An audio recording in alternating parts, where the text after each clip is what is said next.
होतं की अजून थोडं 8 मंथ अजून एक एंड पर्यंत पोहोचू आम्ही, बट नाही झालं.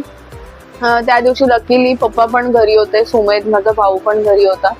सो म्हणजे अशी फार धावपळ नाही झाली. तर मी त्या दिवशी थोडीशी शांत झाली की चलो फायनली आता टाइम आलाय. आणि मग मी मेंटली थोडी प्रिपेअर्ड होती की येस, लेबरसाठी किंवा नॉर्मल डिलिव्हरीसाठी मी मनाची तयारी करत होते. येस, आतून मी सुद्धा घाबरले होते, पण मी नाही दाखवलं. कारण की मी जर एक्सप्रेस केलं असतं तर ती जी अशी सिच्युएशन होती, सगळे खूप काळजीत आले होते.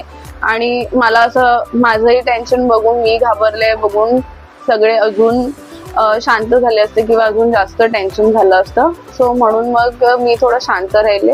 आणि मग मी आमच्या गायनेकोलॉजिस्टला कॉल केला.